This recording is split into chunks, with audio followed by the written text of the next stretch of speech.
Samafal Development Organization madaxeedu waa Faadimo Diiriye halkaan 12 gabdhood oo kamid ah gabdhaha reer Garowe reer Puntland Soomaaliyeed ayaa waxay isku xilqaabeen markay jaamacadaha ka qalin jabiyeen jaamacadda Bariga Afrika iyo jaamacadda BSU waxay isku xilqaameen inay dalkooda iyo dadkooda mas'uuliyad ka saaraan inay ubadka carruurtooda soo koraya mustaqbalka dalka madaxweynayaasha ka noqon lahaa wasiirada ka noqon lahaa dhaqaatiirta ka noqon lahaa injineerada ka noqon lahaa macallimiinta ka noqon lahaa ee aan fursad u helin inay waalidkooda wax baraan inay daryeelaan inay xanaaneeyaan inay iyagu xilkaas bixiyaan waa xilkii qaranka Soomaaliyeed u lahaa carruurtaanay ururiyeen halkaan isugu keeneen waqti iyo qalmaantii soo iibiyeen waxa ay barayaan waxbay barayaan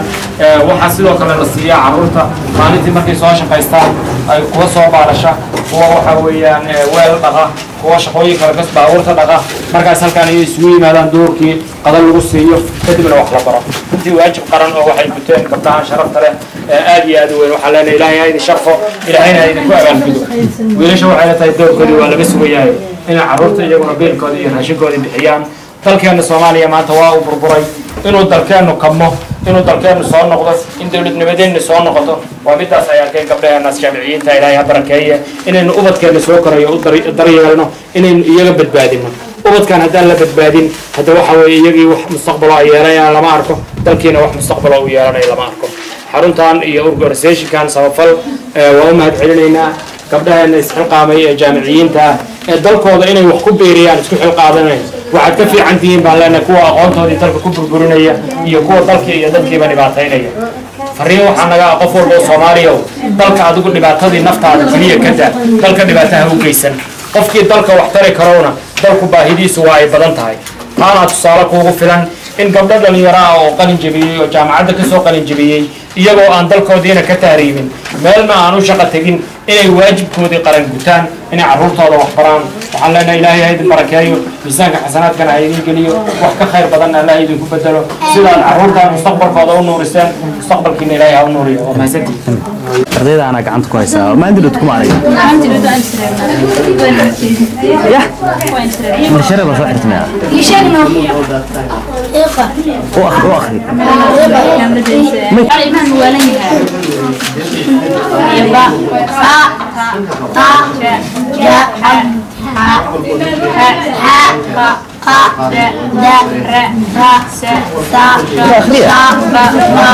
جا ها ح خ د ج ر س ش ل ر ع ج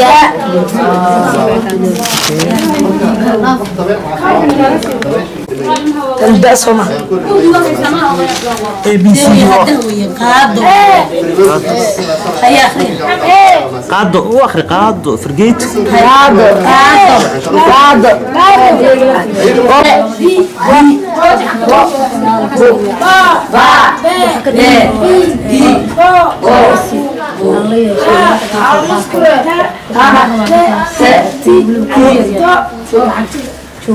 مبلغ بسم الله الرحمن الرحيم مقعي واسعد يوسف اسماعيل عرانة وحن كبحي جامعة إيست أفريقيا يونيفرسيتي وحن دقنت فقرة of community development وحن دمي شون 2015 هذا حقنا نشوغان سمفل وحن ماشي هنا عرورتان يريركا لا محلها قرب كذا هقبتي ماما فاطمة ديرية بان ساعدي مركي توابرنا لو قبتي نوعيدين ستري بدايهين وحاولتنا لو قبتي كدب وحن نلقي ميلك رجلين وحوان ويني شقاء ومن الروحة وحنا محلها بالكي اكسبيريمنتي لكن بعدين الفكر كان بالني ما مري وحنا سنتر كان isla markaasna iyada ilmaha baarka siisa aruurtana arkaysan inta tiraleg xagana waxa lagu qoriyaa cunooyin kala duwan inta u dhaxaysa xilliga shaqadooda iyo xilliga dib ugu noqonayaan doorkii laayo casarkii 10 saac ilaa saac duurnimo xagana yimaadaan biyaa la siiyaa cunaa la siiyaa meel ay harsadaan qalmaantan iyo xoogata bay leeyihiin waxbaanu barnaa alxamdulillah hadda waxaan haynaa muddo bil ah bishba u gabagaba ah ma sha Allah maalintii ma yimaadeen iyo maanta wax weyn baa u dhaxeeya farqi weyn waa maxay hankaaga ku aadan arintan marka hankayga hadda u weynna waan ka leeyahay ilmaha kan waa inaan iyaga wax baro say bari ka maalin u gaaraan nolol maalmoodkooda wax siyaabo kala duwan uga soo baxaan hadda oolni hal tuul bay yaqiinaan inay wax baarashaan inay baawarta dhaqan kaliya laakiin hadday wax bartaan noloshooda wax weyn baa iska bedelaysaa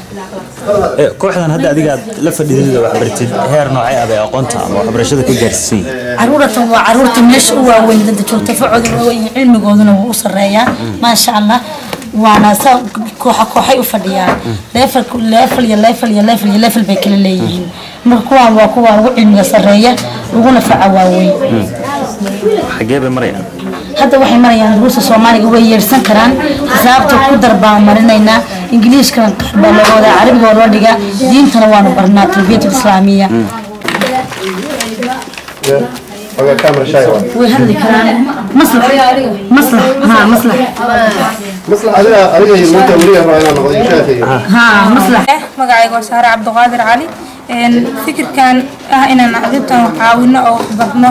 runtii anaga isu keenay ka gabdha ahaan anaga iska lahayn fikirkan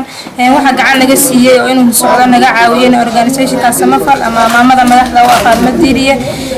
hadafka aan ka leenahayna waa inaan dhalinta Soomaaliyeed ee dariiqada joogta aan u helin chance ay wax ku bartaan ama waqti ay wax ku bartaan aan helin inaanu ka caawino wixii aan baranay aanu qayb kamid ah ku taakuleyn iyaga oo wax ku barno see ku doorateen marka dhalinyarada tan noocaas ah inaad wax bartaan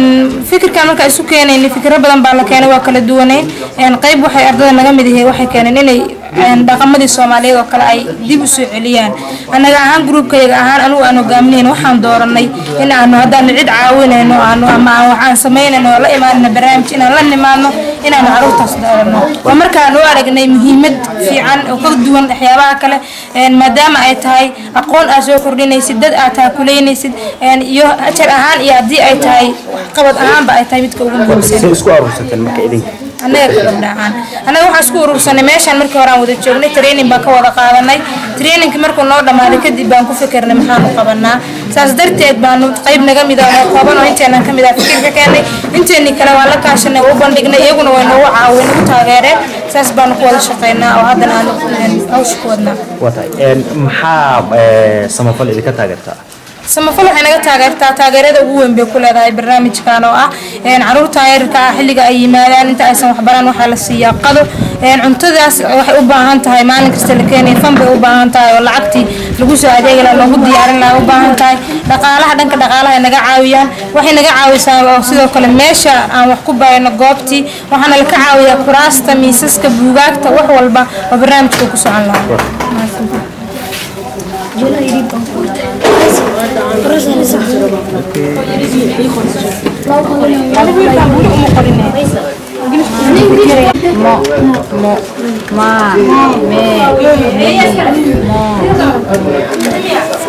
magacaygi waxaa la dhahaa Raxmo Cabdiraxmaan Yuusuf la dhahaa